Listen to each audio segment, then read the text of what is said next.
Bonjour mes chers élèves, nous voici dans une nouvelle leçon de vocabulaire, les synonymes.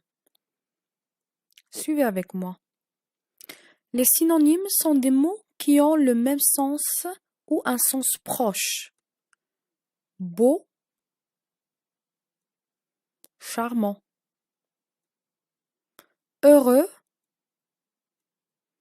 joyeux, content, gai. Alors quand vous voyez, les mots ont le même sens ou des sens proches. Les synonymes sont des mots qui permettent d'éviter les répétitions. Regardons l'exemple. Zidane est un excellent joueur. Si je veux changer le mot en rouge par un autre mot, Zidane est un excellent footballeur. Comme vous le voyez, les deux mots qui sont en rouge sont des mots synonymes. Prenons un deuxième exemple. Elle a terminé ses exercices. Si je veux changer le mot qui est en rouge par un autre synonyme, j'aurai « elle a fini ses exercices ». Alors, les deux mots « terminer » et « finir » sont des mots synonymes. Les synonymes doivent appartenir à la même classe grammaticale. Par exemple, Rachid est un élève studieux. Si je change le mot studieux par un autre synonyme, j'aurai Rachid est un élève sérieux. Et comme vous le voyez, les deux mots qui sont en rouge sont, bien sûr, des adjectifs. Alors, j'ai changé un adjectif par un autre adjectif. Ils appartiennent à la même classe grammaticale. Regardez le deuxième exemple. Il a posé le verre sur la table. Regardez le mot en rouge.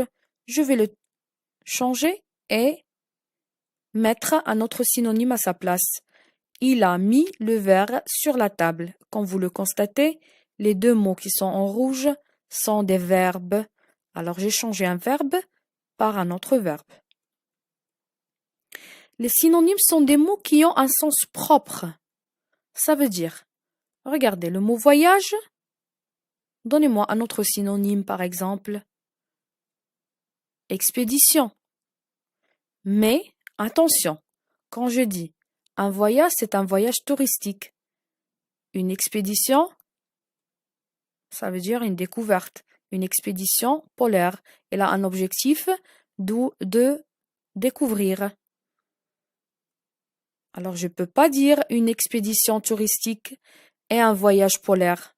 Je dois dire un voyage touristique et une expédition polaire. C'est pourquoi il faut donc choisir le synonyme qui convient le mieux en fonction de chaque phrase et du contexte de chaque phrase. Attention, parfois un mot peut avoir plusieurs synonymes. Prenons le verbe faire par exemple. Faire des photos, ça veut dire prendre des photos.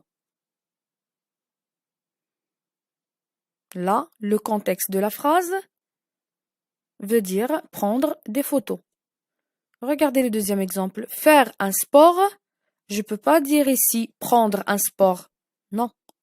Faire un sport, ça veut dire pratiquer un sport. Un troisième exemple. Faire un dessin, je ne peux pas dire ici prendre un dessin ou pratiquer un dessin. Non. Faire un dessin, ça veut dire dessiner.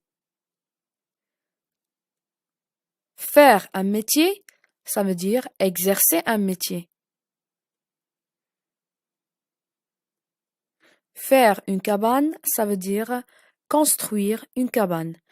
Et comme on a déjà dit, que chaque mot et le synonyme de chaque mot est différent de l'autre. Comme vous le voyez, c'est le même verbe, mais dans chaque contexte, dans chaque phrase, le sens du mot faire est différent de l'autre.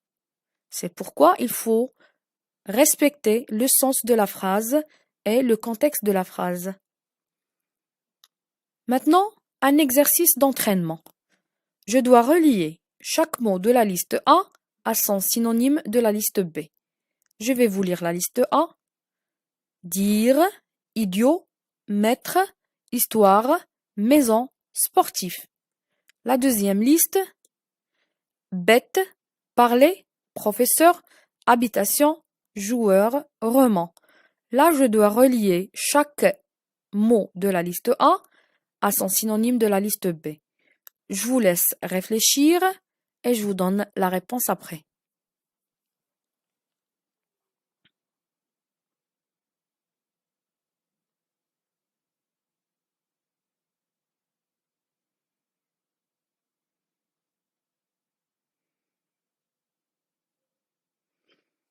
Alors, pour le verbe de dire, c'est parler.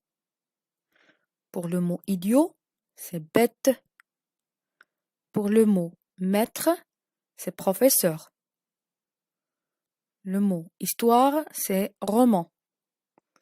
Maison, habitation. Sportif, joueur. Voici un schéma récapitulatif de cette leçon, pour mieux comprendre. Alors, les synonymes sont des mots de sens proche.